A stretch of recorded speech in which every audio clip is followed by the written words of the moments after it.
was supposed to be alive. In a long conversation that switched between Haitian Creole and English, Moise described in vivid detail what happened the night her husband was killed. It was around 1 a.m., she says, when the shooting started. It wasn't something small, it was the sounds of automatic weapons. Bullet holes still pockmarked the compound. At the time, she and her husband hid in their bedroom, but just minutes later, she says the door burst open. Gunfire ripped through the air, and at first, only she was hit. Face down and bleeding, she thinks about a dozen men ransacked the room, looking for something specific. They came to find something, because I heard them saying, "That's not it, there it is," which means they found what they were looking for. She doesn't know what they found, but after they did, an attacker approached her husband, at this point still alive and unhurt, and got on the phone. She says that person called someone and described what my husband looked like, saying he was tall, skinny, and black. Maybe the person on the phone confirmed to the shooter that was him, and they shot him on the floor. The president was dead, and the attackers left soon after. Moise believes they thought she was dead too. Critically wounded, she lifted herself up. When you stood up and you saw that he was dead, did you say anything to him? In my heart, I said something I used to tell him when he was alive. We are married for better or worse, and even beyond the grave. Her left side bleeding and her right arm shredded by gunfire, she's eventually led out of the house by police and comes to a quick conclusion. The dozens of security guards normally on hand to protect the president either let the attackers in or they abandoned their posts. No. There's no other explanation, she says. You're there to protect a president, and the president is dead, and you're nowhere to be found. Adding that she was amazed. Apparently not a single guard was injured. Moise believes it's part of a much larger conspiracy. At your husband's funeral, you said, quote, "The raptors are still out there watching and laughing at us." Yes, What did you mean by that? Yes, they are. Because no one is being arrested yet. The people that they arrest is the people that pull the trigger. They won't pull the trigger with no orders. So the main character that we need is the people that paid for that and the people that gave the order. And you think that that person or persons has not yet been arrested? No. No. The official investigation has led to the arrest of more than 40 suspects, but has still not provided a motive for the president's killing or identified a mastermind behind it all. That has left a vacuum. Haiti flooded with theories about who killed a president who at the time of his death was an embattled, largely unpopular leader. Even still, for his widow, this was an unimaginable ending. I never thought that the level of hate ever existed in the country. You never thought this could happen? No. Because your husband did have a lot of enemies. Yes, he did. But I didn't know that they hated that much to kill him. Matt Rivers joins us now. Does the First Lady have any confidence that the investigation will lead to who orchestrated this whole thing? I think it's safe to say no, she does not, Anderson. She continues to want the U.S. authorities that are already involved in this investigation to even ramp up their participation. She's also publicly calling on the United Nations to create a special investigative tribunal to investigate her husband's assassination, much like they did after the assassination of Lebanon's president back in the mid-2000s. Basically, she's saying there are so many powerful interests in Haiti that if outside investigators, foreign investigators, are not involved in this, she doesn't think the truth will ever really be found out. Matt Rivers, appreciate it. Thank you. Fascinating. Up next, a surprise about what's ahead for American gymnast Simone Biles at Tokyo's Olympics. Ici.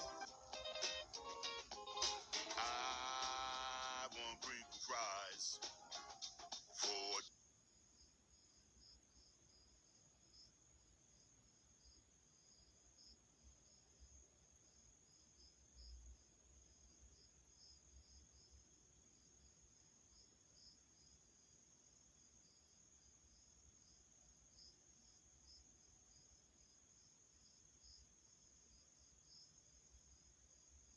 Just one witness was there when he died.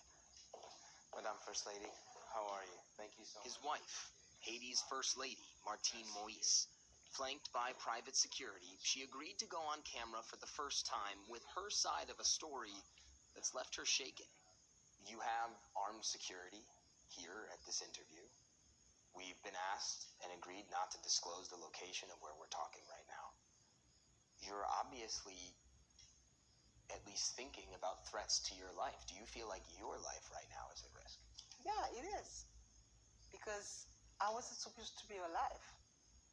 In a long conversation that switched between Haitian Creole and English, Moise described in vivid detail what happened the night her husband was killed. It was around 1 a.m., she says, when the shooting started. It wasn't something small, it was the sounds of automatic weapons. Bullet holes still pockmarked the compound. At the time, she and her husband hid in their bedroom, but just minutes later, she says the door burst open. Gunfire ripped through the air, and at first, only she was hit. Face down and bleeding, she thinks about a dozen men ransacked the room, looking for something specific. They came to find something, because I heard them saying, "That's not it, that's not it, there it is," which means they found what they were looking for. She doesn't know what they found, but after they did, an attacker approached her husband, at this point still alive and unhurt, and got on the phone. She says that person called someone and described what my husband looked like, saying he was tall, skinny, and black. Maybe the person on the phone confirmed to the shooter that was him, and they shot him on the floor. The president was dead, and the attackers left soon after. Moise believes they thought she was dead too. Critically wounded, she lifted herself up. When you stood up and you saw that he was dead, did you say anything to him? In my heart, I said something I used to tell him when he was alive. We are married for better or worse, and even beyond the grave. Her left side bleeding and her right arm shredded by gunfire, she's eventually led out of the house by police and comes to a quick conclusion. The dozens of security guards normally on hand to protect the president either let the attackers in or they abandoned their posts.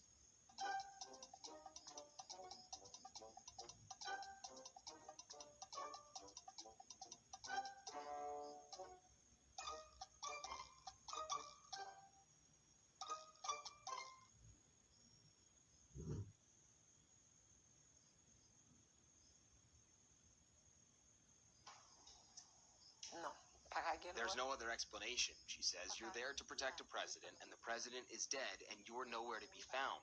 Adding that she was amazed. Apparently not a single guard was injured. Moise believes it's part of a much larger conspiracy. At your husband's funeral, you said, quote, "The raptors are still out there watching and laughing at us." Yes, What did you mean by that? Yes, they are. Because no one is being arrested yet.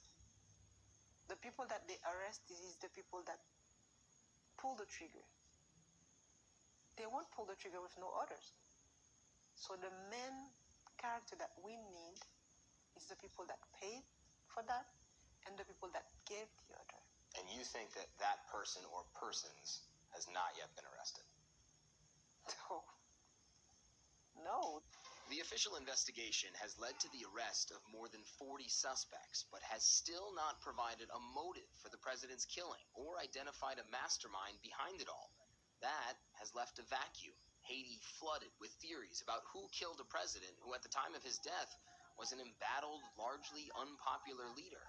Even still, for his widow, this was an unimaginable ending. I never thought that the level of hate ever existed in the country. You never thought this could happen? No. Because your husband did have a lot of enemies. Yes, he did. But I didn't know that they hated that much to kill him. Matt Rivers joins us now. Does the First Lady have any confidence that the investigation will lead to who orchestrated this whole thing? I think it's safe to say no, she does not, Anderson. She continues to want the U.S. authorities that are already involved in this investigation to even ramp up their participation. She's also publicly calling on the United Nations to create a special investigative tribunal to investigate her husband's assassination, much like they did after the assassination of Lebanon's president back. Tell me pretty lies, look me in the face, tell me that you love me, even if it's fake.